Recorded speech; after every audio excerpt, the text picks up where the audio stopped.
आचार्य गुरुवर विनम्र सागर मुनि महाराज की जय। मुनि संघ की जय।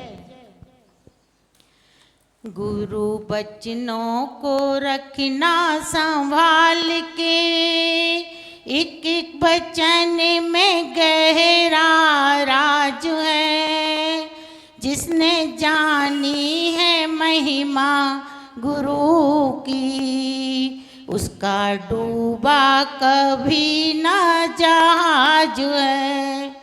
गुरु बचनों को रखना संभाल के, एक एक बचन में गहरा राज है। जिसने जानी है महिमा गुरु की, उसका डूबा कभी ना जहाज है। ठोकर लगे और गुरु न संभाले, ऐसा कभी नहीं हो सकता। जब हम पुकारे गुरु नहीं आए, ऐसा कभी नहीं हो सकता। इनके हाथों में सौंप दे हाथ तू, ये तो अंग संग तेरे साथ है। जिसने जानी ना महिमा गुरु की, उसका जिसने जानी है महिमा गुरु की, उसका डूबा कभी ना जहाज है। गुरु पर पूर्ण समर्पित हो जा, धोखा कभी नहीं खा सकता। लक्ष्मण रेखा सत्संग की हो, रावण कभी नहीं आ सकता।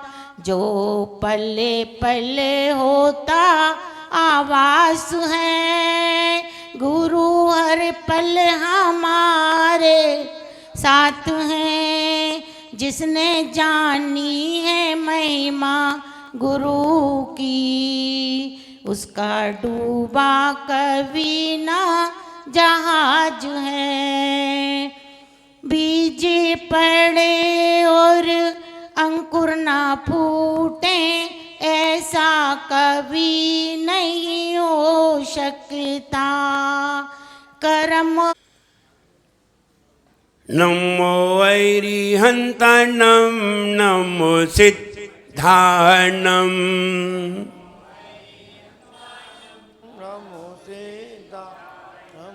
नमो वायर्याणं नमो उवच्छयनं, नमो वायर्याणं रं स्वच्छयाणं, नमो लोये सवसाहुनं, नमो लोये सवसाहुणं।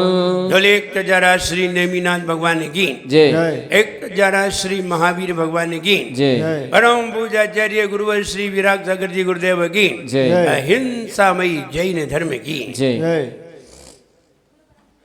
बोलो आचार्य विनम्र सागर महामुनि राज की। जब हमारे जीवन में पुण्य पाप का अमाउंट बनता है, तब तब हमें किसी ना किसी गति में जाना ही पड़ता है। अगर पुण्य और पाप का अमाउंट हम ना बनाएं, तो हो सकता है हम किसी गति में ना जाएं। जाने का कारण ही पुण्य और पाप है। गति में जीव जाता ही क्यों है? जो हमने कर्म यहां किया है, उसके फल को भोगने के लिए गति में जाना पड़ता है। कोई नहीं जाना चाहता गति में। कौन सी गति किसको पसंद है? कोई गति पसंद नहीं है। लेकिन फिर भी कर्म तो तुम्हारी सत्ता में है। ये कर्म भोगने के लिए कहां जाओगे? तुम्हारे जीवन में अंतराय कर्म का बंध है, अंतराय कर्म का उदय आएगा, तो अंतराय कर्म को भोगने के लिए तुम्हें क्या करना पड़ेगा? शरीर धारण करना पड़ेगा, सारी इंद्रियां लेनी पड़ेंगी। फिर पूरा शरीर बनने के बाद फिर उस कर्म का उदय आएगा। इसलिए अंतराय कर्म बिल्कुल अंत में रखा है। नाम भी बन जाए, गोत्र भी बन जाए, आयु भी मिल जाए, ज्ञानावरण, दर्शनावरण, सातों कर्म जब तुम्हारे निर्मित हो जाएंगे, अंतराय उसके बाद आएगा। अंत में अंतराय। शरीर ही नहीं होगा तो डंडा किसमें लगाएंगे, पिटाई किसमें करेंगे बताओ? शरीर ही नहीं है। भोजन करोगे तो करेगा कौन? शरीर। तो नाम कर्म तो चाहिए ही। गोत्र नहीं होगा, अच्छा बुरा नहीं होगा, तो तुम्हें फल कैसे मिलेगा? तो गोत्र भी चाहिए, नाम गोत्र। आयु नहीं होगी तो श्वास कैसे लोगे, जियोगे कैसे? और जियोगे नहीं तो अंतराय कैसे आएगा? अंतराय कितने प्रकार का? 5 प्रकार का। दान, लाभ, भोग, उपभोग और वीर। शरीर होगा तभी तो किसी को दान दोगे, अंतराय तो तभी पड़ेगा। दान दे रहे हो और अंतराय आ जाए। आपने बढ़िया चौका लगाया, सवेरे से खूब मेहनत की, शुद्ध भोजन बनाया, 10 बजे समाचार, 9 बजे समाचार आ गया, किसी के यहाँ पुत्र की उत्पत्ति हो गई, आया अंतराय? आया कि नहीं? ऐसे अंतराय आते हैं। बोलो चौके में बड़गान करने के लिए जा रहे थे, पता चला कोई व्यक्ति समाप्त हो गया खानदान, आया अंतराय? क्या करेंगे? अंतराय ऐसे आते हैं। दानांतराय, दान दे रहे थे और पूरा भाव बना लिया था, सब चीज तैयार थी, अंतराय आ गया। और महाराज को पड़गा भी लिया, वहां अंतराय आ गया जाके, मतलब हार देते समय अंतराय आ गया। अब अंतराय तभी आएगा जब आप पूरी सिचुएशन तैयार हो जाएगी, तो सातों कर्म तैयार हो जाएंगे, तब अंतराय अंत में आएगा। दानांतराय, लाभांतराय। भोजन कर रहे थे, इतने में कोई घटना सुनाई दे गई, अंतराय आ गया। भोजन कर रहे थे, अचानक समाचार आ जाए, भोजन ही कर रहे थे, एक झटका ही लग जाए, अटैक ही आ जाए, और गिर पड़े, भोजन नहीं कर पाया, लाभांतराय। लाभ तो किसी का भी हो सकता है। जा रहे थे शादी करने, वो घोड़ा बीच में ही उचक गया, उसे उठाए पटक दिया। जा रहे थे ससुराल, पहुंच गए अस्पताल, लाभांतराय। बताओ कहाँ पहुंच गए, कहाँ जा रहे थे? तो लाभांतराय आ गया। भोगांतराय, खाने में पीने में सब चीज़ हमारे पास रखी है, डॉक्टर ने मना कर दिया कि कुछ नहीं खाना है, मूंग की दाल का पानी पीना है और खिचड़ी खाना है, रसगुल्ले रखे रह गए। अब बताओ, सामने रसगुल्ले रखे हों, बढ़िया बढ़िया व्यंजन रखे हों, और डॉक्टर ने मना कर दी हो, क्या गुजरती होगी प्रमोद जी?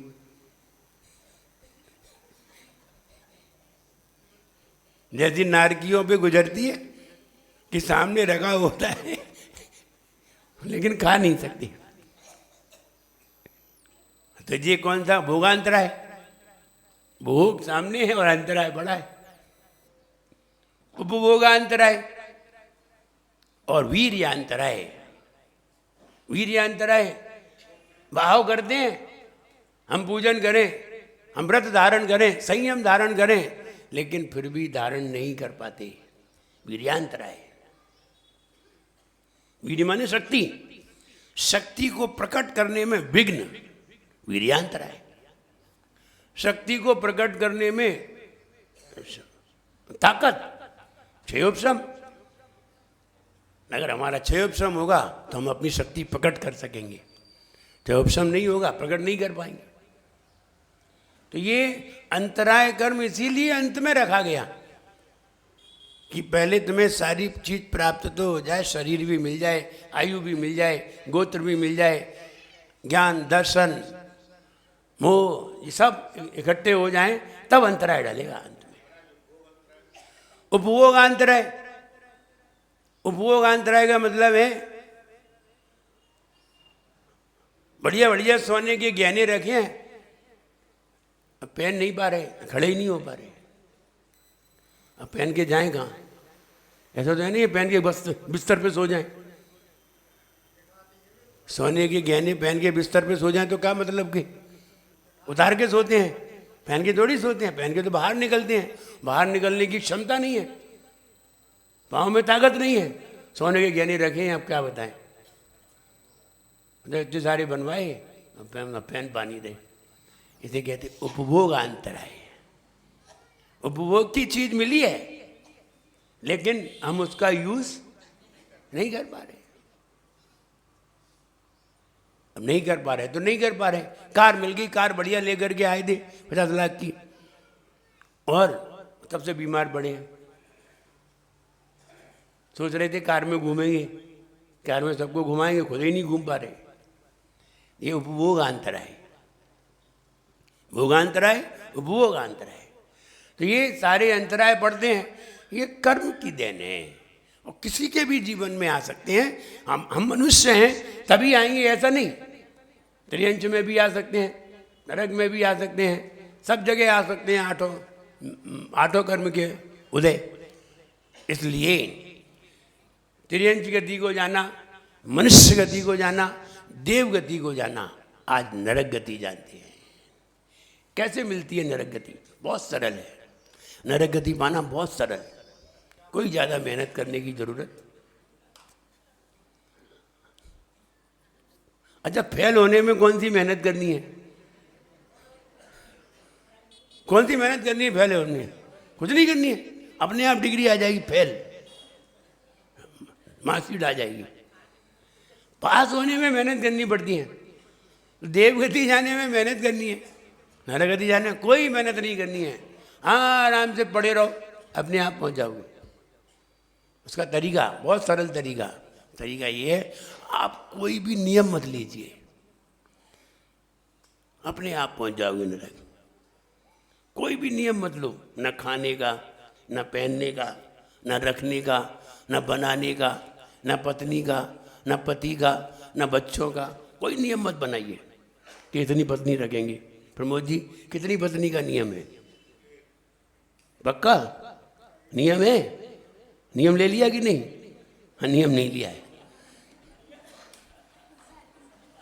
नियम लिया नहीं होगा ये बात पक्के में। हाँ, लिया नहीं, देखो आगे ना ऑप्शन में डाले हुए हैं,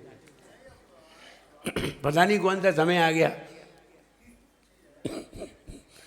तो इसलिए नियम, दासी दास, दासी माने पत्नी, दास माने पति। लो, 10 प्रकार के परिग्रह में दासी दास आता है कि नहीं? तो दासी माने पत्नी, दास माने, हाँ तुम तो अपने मालिक समझ रहे होगे। हाँ, वही तो हम सोच रहे हैं, दासी माने पत्नी और दास माने पति। दासी माने बच्ची और दास माने बच्चे, दासी दास इसी में आते हैं। तो ये परिग्रह, तो इन परिग्रहों में हम कोई भी सीमा ना बनाएं, एक भी परिग्रह पे सीमा को अंकित ना करें कि हम 5 किलो सोना रखेंगे, इससे ज़्यादा नहीं रखेंगे, 50 लाख रुपए रखेंगे, इससे ज़्यादा नहीं रखेंगे। कोई सीमा ना बनाएं। सीमा नहीं बनाने का मतलब है जितनी आ जाए उतनी मेरी। ये सीमा तो बनाई नहीं, सीमा नहीं बनाई है तो इसका मतलब क्या है? जितना मिल जाए वो सब हम सब हजम कर जाएंगे। हम बहुत बड़ा पेट रखते हैं और इसी का नाम बहुआरम परिग्रह है। बहुत परिग्रह की परिभाषा क्या है? जो सीमा ना बनाए, वो बहुत कुछ रखने की भावना रखता है, बहुत पाने की इच्छा रखता है।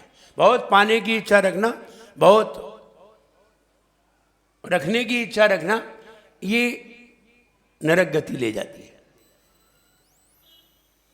हमारे पास भले ही कुछ ना हो, एक भिखारी भी नरक गति जा सकता है और एक करोड़पति भी नरक गति ना जाए।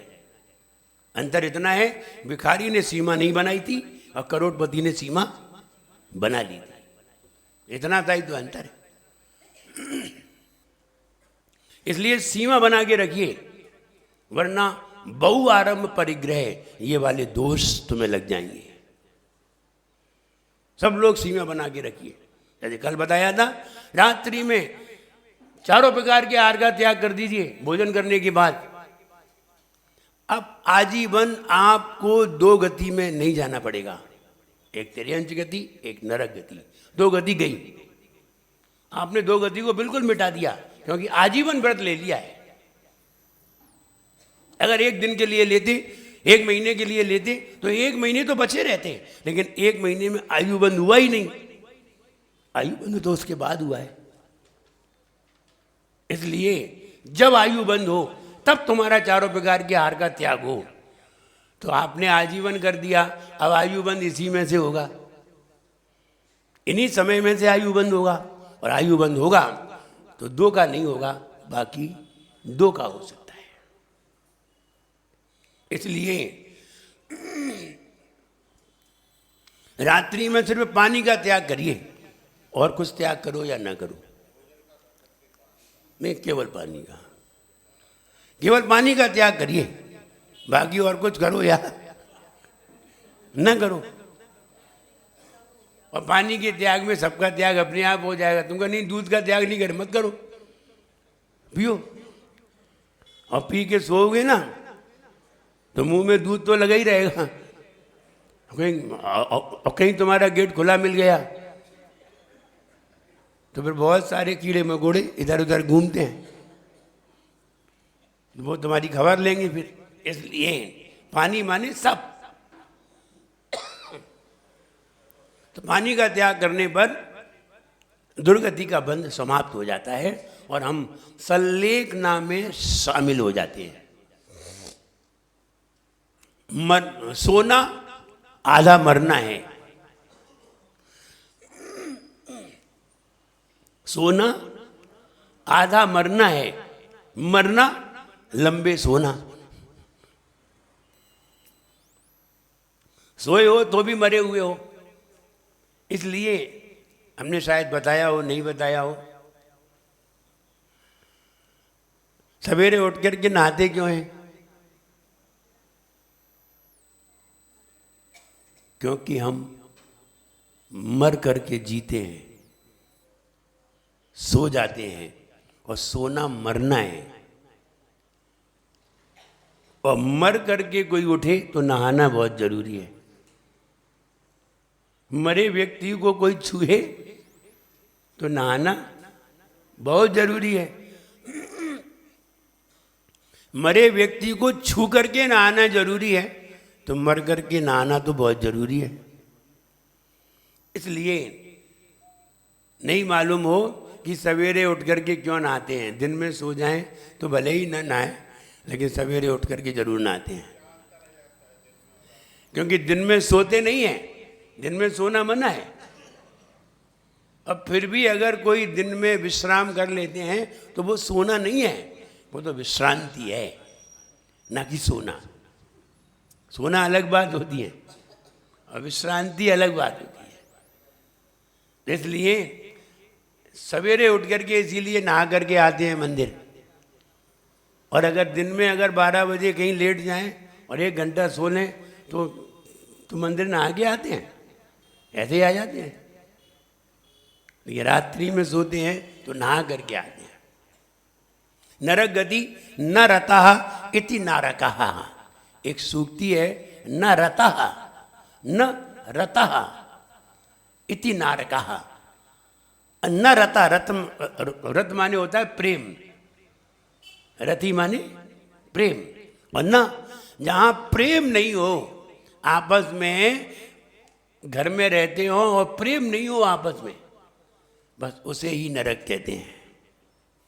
घर में भी नरक दिख सकता है,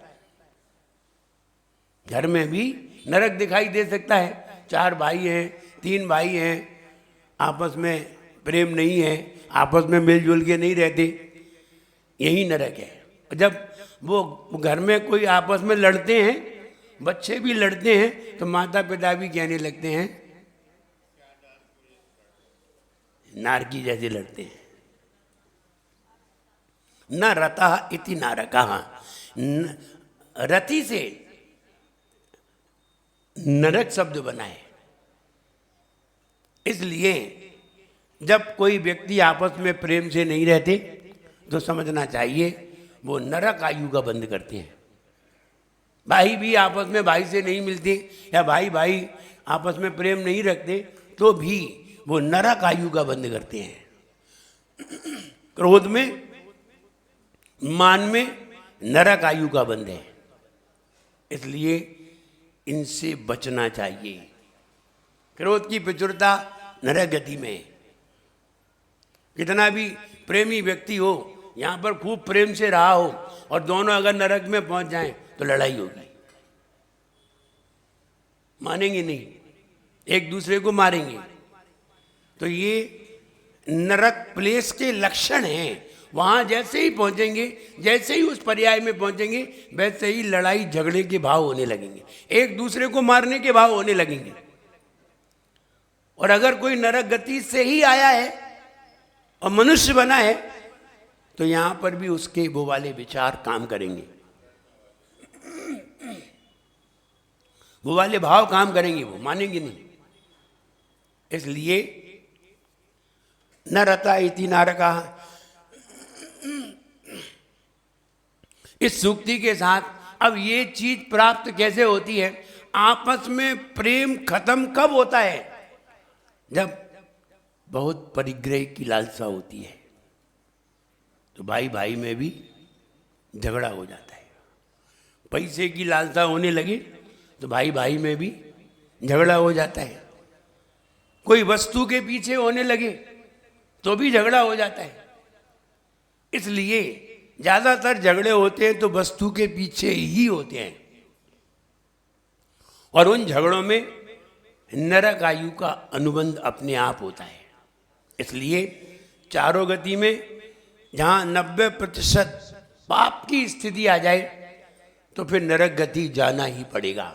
आखिरकार कहाँ ले जाएगा? यमराज तुम्हें ले जाएं तो कहाँ ले जाएं?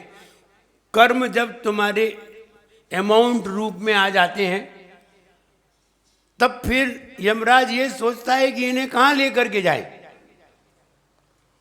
और हम अपन कहें कि कोई लेने आता है, कोई तुम्हें छोड़ने जाता है, तो कहें आगम कहता है ना कोई तुम्हें लेने आता है ना कोई तुम्हें छोड़ने जाता है, तुम्हारे कर्म ही अपने आप वहाँ पहुँचा देते हैं, अपने आप पहुँचा देते हैं कर्म। कोई न लेने आता है न पहुँचाने जाता है। ये तो यमराज का जो कथन आता है ये तो अन्य लोगों ने दिया है, अन्य लोगों ने उसका नाम दे दिया है।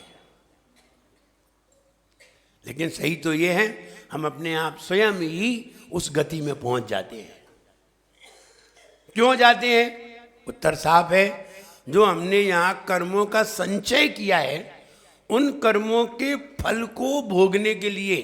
बताइए, आपने एक गाय में 6 डंडे मारे थे, आपने एक कुत्ते में 4 डंडे मारे थे, कुत्ते में पत्थर मारा था, कुत्ता रोटी खा रहा था तो तुमने उसे मारा था।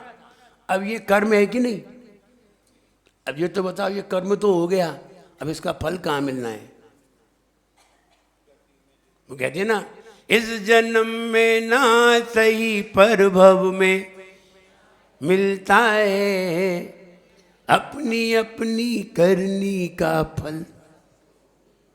मिलेगा। इस जन्म में मिल गया तो ठीक, इस जन्म में कैसे मिलता है? कोई भी कर्म है, आपने किसी कुत्ते को रोटी खाते समय डंडा मार दिया अथवा पत्थर मार दिया, कुत्ता बेचारा रोटी छोड़ के भाग गया। अब रिजल्ट क्या है इसका?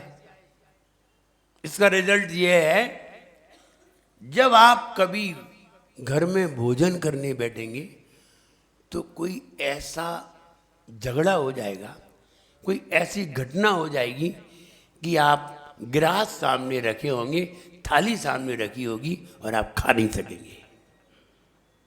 ये है अंतराय के लक्षण। आप महाराज बन गए, बन जाओ महाराज, तीर्थंकर बन जाओ, क्या फर्क पड़ता है। महाराज बन गए और महाराज बन करके आहार करने गए, अब अंतराय आएगा, बचोगे नहीं,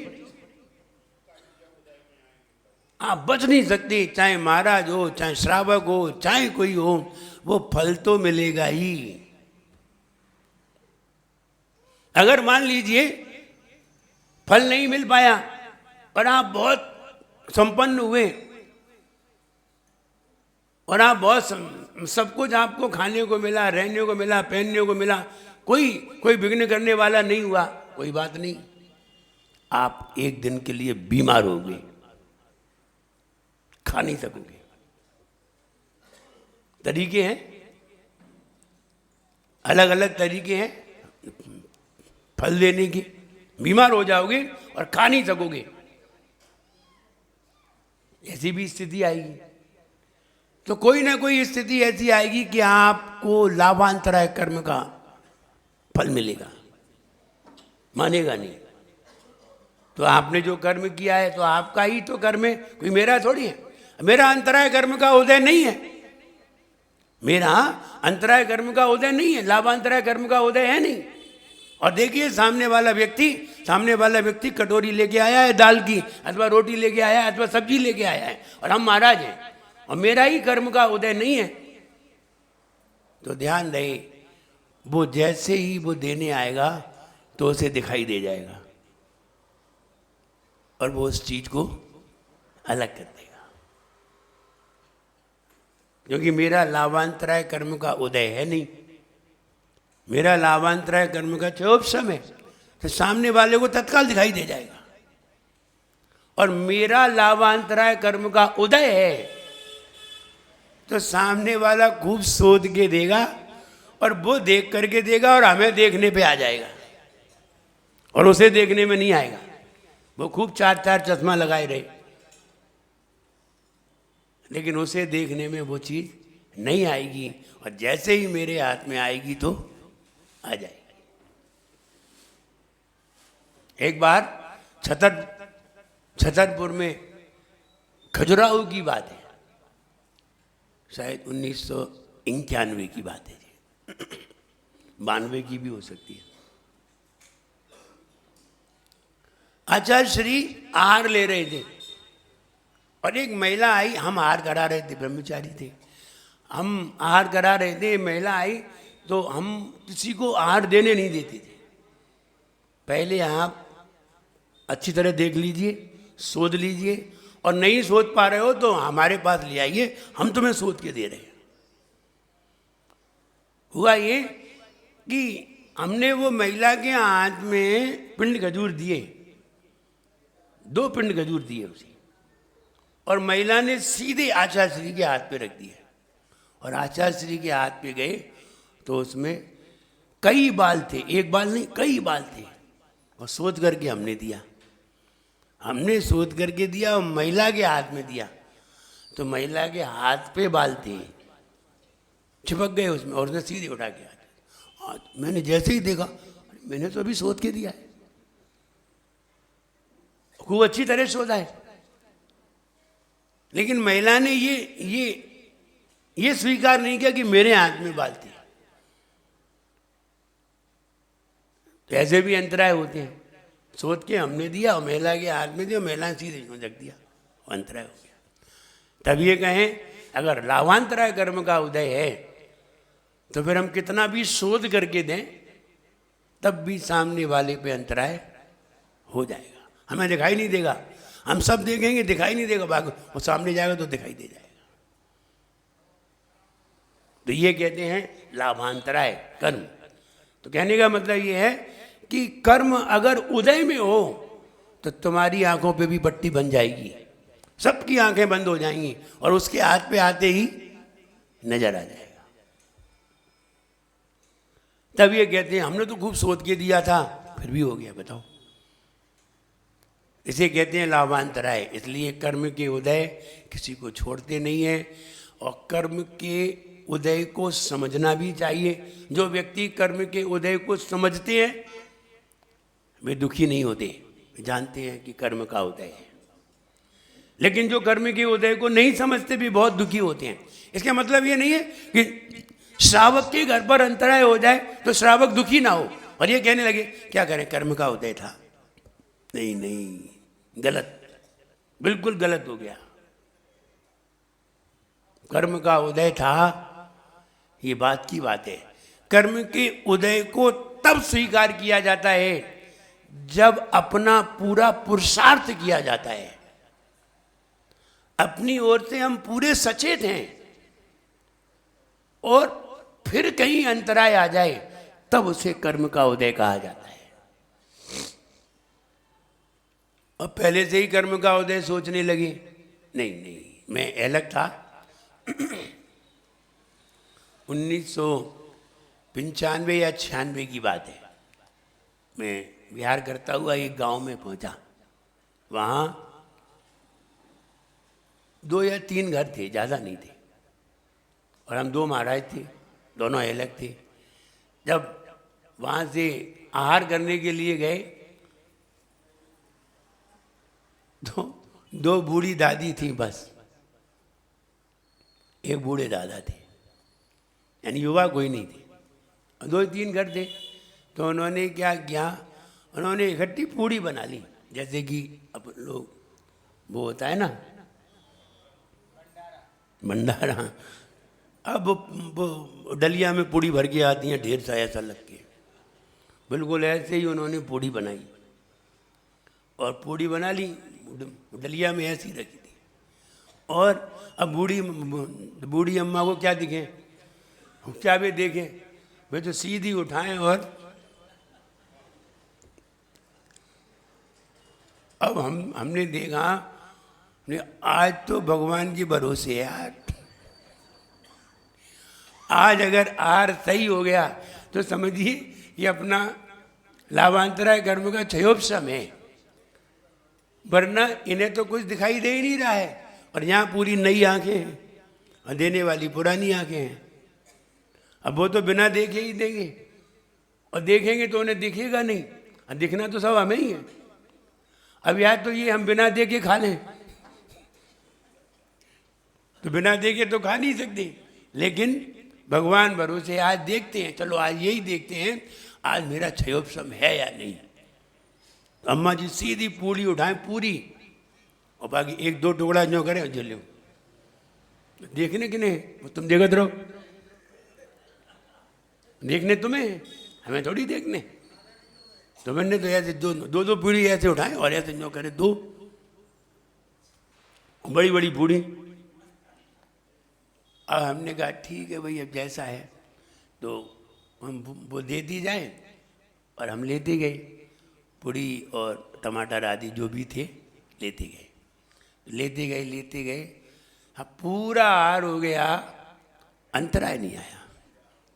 वाह जी है, देखो हो सकता है अम्मा की भावना बहुत बढ़िया हो, भाव से भी तो होता है। तो इनके हाथ में वो वाली पूड़ी आई ही नहीं जिसमें बाल हो, वो वाली दबी होगी नीचे, आई ही नहीं, क्या पता होगी कि भी नहीं होगी। तो वो देती रही और हम आहार लेते रहे, पूरे आहार बिल्कुल आराम से हो गए। आराम से होने के बाद अब हमने पाया देखो मेरा लाभांतराय कर्म का क्षयोपशम था। नहीं होता तो सामने वाले में तो कोई कसर थी ही नहीं, उनने तो देखा ही नहीं। अब तो मेरा क्षयोपशम था, इसलिए हमारे आहार निरंतराय आराम से हो गई। तब ये पता करते हैं कि आज लाभांतराय कर्म का उदय नहीं था। और जब अंतराय कभी आ जाता है तो समझ जाते हैं आज लाभांतराय कर्म का उदय है, सामने वाला कर भी क्या लेगा। मेरे पिताजी थे, टीकमगढ़ की बात है, 1997 की बात है शायद। 97 या 98 की जो भी बात हो। तो वो आचार्य श्री विहार करते हुए द्रोणगिरी की तरफ जा रहे थे। तो विहार करते हुए जा रहे थे तो वो आहार करने के लिए गए। हुआ ये कि जरा चल करके तो आए, उनका शरीर जरा भारी था। तो जब उन्हें उनका पड़गान हो गया तो जरा दूर था चौका दूर था। तो वो गए और जाने के बाद उन्होंने पूछा भाई कितना और है? तो बाजार से और नंदीश्वर कॉलोनी, बाजार मंदिर से और नंदीश्वर कॉलोनी 1 किलोमीटर तो पूरा पड़ता ही है। तो वे चौराहे तक तो गए और चौराहे तक गए तो उन्होंने पूछा कितना हो रहा है? बोले महाराज थोड़ा हो रहा है। वो उन्हें गुस्सा आ गई तो लौट आए। अब आधा किलोमीटर तो चले ही गए थे, अब थोड़ा ही और रह गया था, लेकिन लौट आए। नहीं बना उनका मूड और लौट आए।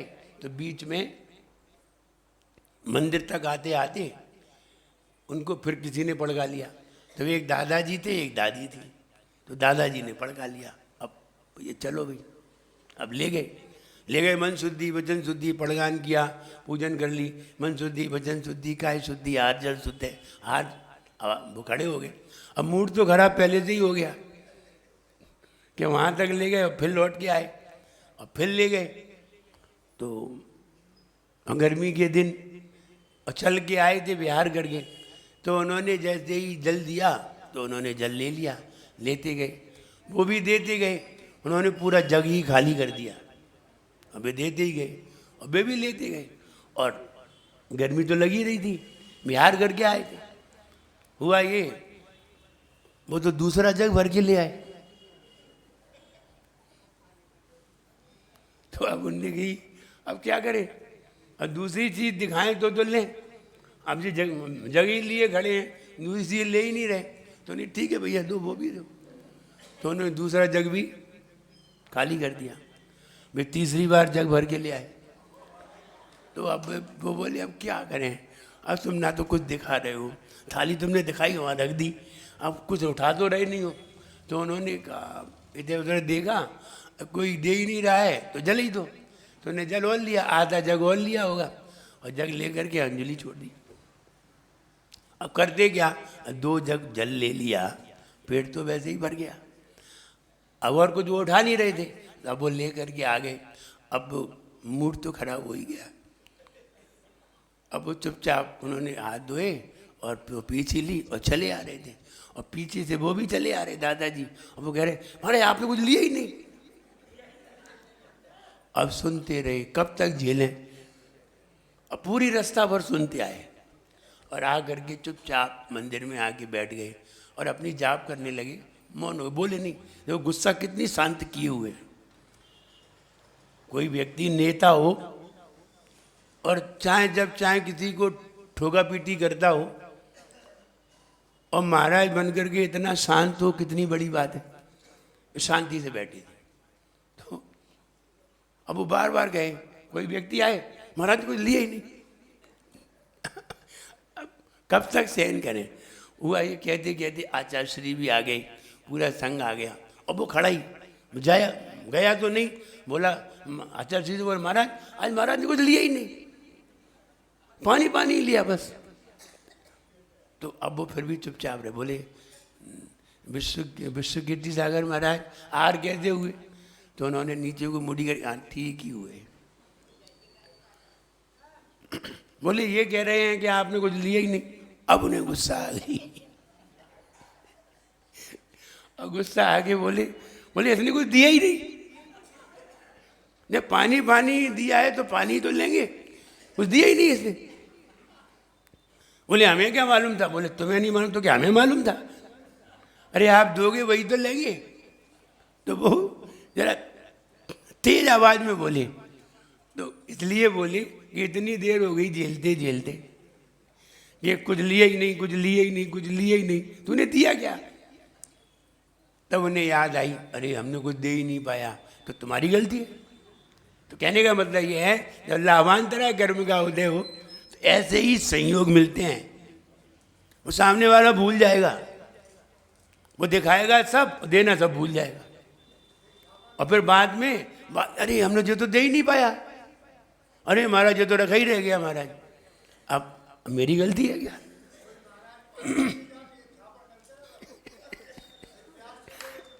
अब तुम महाराज नहीं बन गई हो। तो कहने का मतलब ये है कि ऐसी स्थिति आती है, ये अंतराय है। तो इसे लाभांतराय कहते हैं। फिर भी वो शांति से बैठे थे और बोले महाराज आज हम बिहार नहीं करेंगे। बोले क्यों? बोले आज इतनी दूर से चल के आए हैं, थके हुए हैं, आज बिहार नहीं करेंगे। तो उन्होंने फिर बिहार नहीं किया, दूसरे दिन बिहार किया। तो कहने का मतलब ये है लाभांतराय कर्म हो तो ऐसे ही संयोग हमारे सामने आ जाते हैं, और लाभांतराय कर्म का उदय न हो तो सारे संयोग भी अच्छे हमारे सामने आ जाते हैं। वो सामने वाला व्यक्ति बिना देखे भी दे तो भी अंतराय नहीं आता, और सामने वाला व्यक्ति देख करके भी दे तो भी अंतराय आ जाते हैं। ये अपने कर्म के उदय हैं।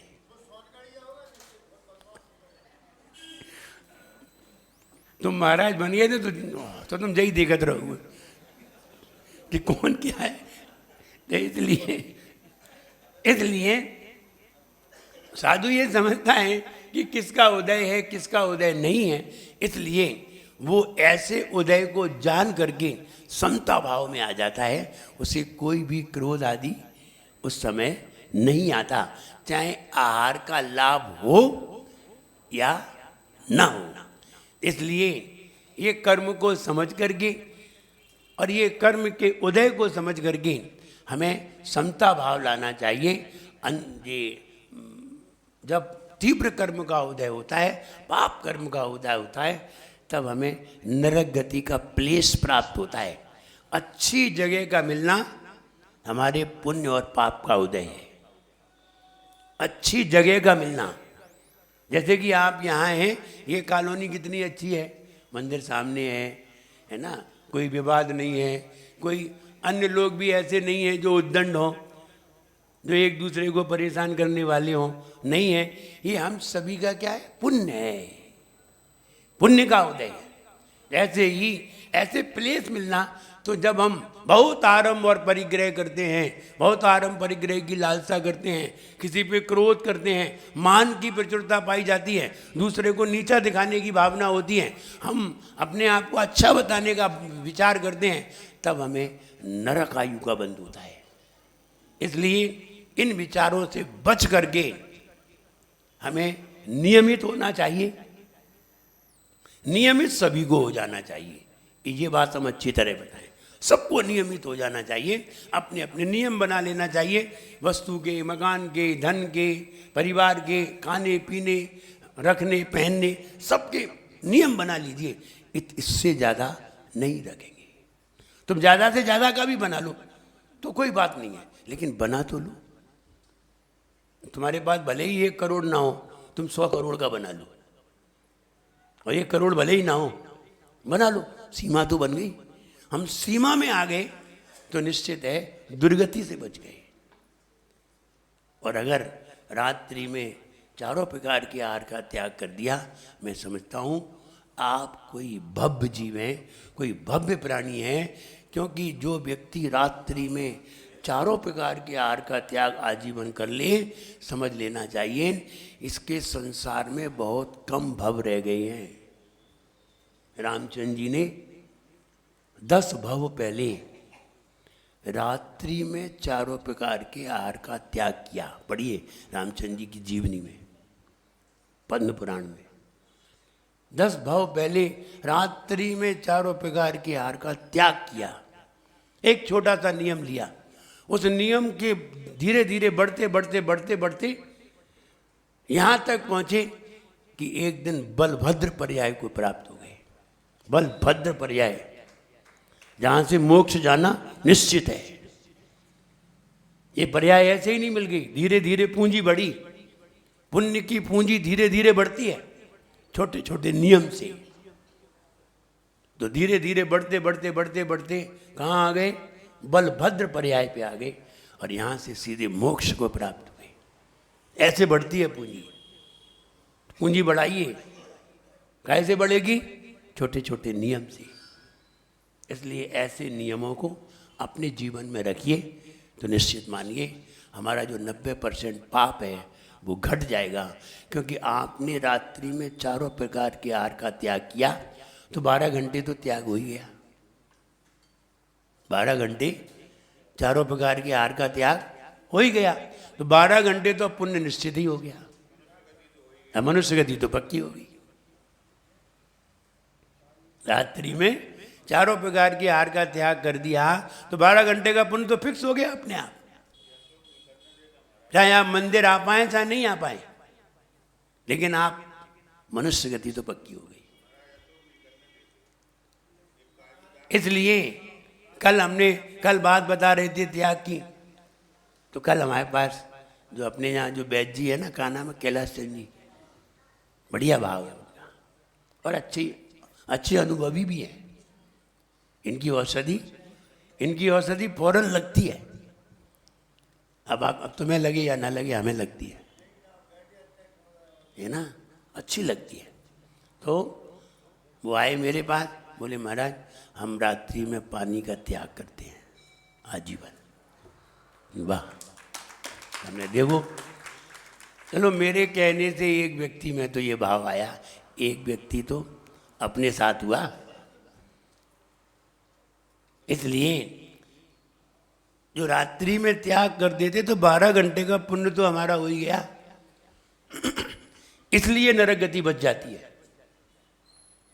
12 घंटे पुण्य हो गया, नरक गति तो बच गई और उससे तो हम बच गए, अब मनुष्य गति में आ गए। अब कहीं ऐसा व्यक्ति संयम पर आरूढ़ और हो जाए तो देवगति में पहुंच जाएगा। यहां तक तो आ गया, यहां तक तो आ गया। अब यहां से ऊपर देवगति ही है तो वो देवगति भी पालेगा। इसलिए ऐसे छोटे छोटे नियम अपने जीवन में रखना चाहिए, रहना चाहिए। जो व्यक्ति नियमित है वो व्यक्ति दुर्गति से बचा हुआ है। जो व्यक्ति नियमित नहीं है उस व्यक्ति के बचाव की कोई उम्मीद नहीं है। कैसे बचेगा? कौन बचाएगा उसे? क्या धन बचाएगा? परिवार बचाएगा? मित्र बचाएंगे? कौन बचा लेगा तुम्हें? कोई नहीं बचा सकता है। आखिरकार हमारा भाव ही हमें बचाएगा। हमें ऐसे भाव लेकर के चारों गतियों को समझ करके हमें ये विचार करना चाहिए कौन सी गति को हमें प्राप्त करना है। अगर देव गति का मन बन जाए तो फिर वैसे ही प्रोसेस तैयार हो जाना चाहिए। वैसे ही प्रोसेस तैयार हो गए तो फिर देवगति अपनी निश्चित है। फिर देवगति में मिलेंगे चल के, नहीं तो फिर नरक गति में मिलेंगे।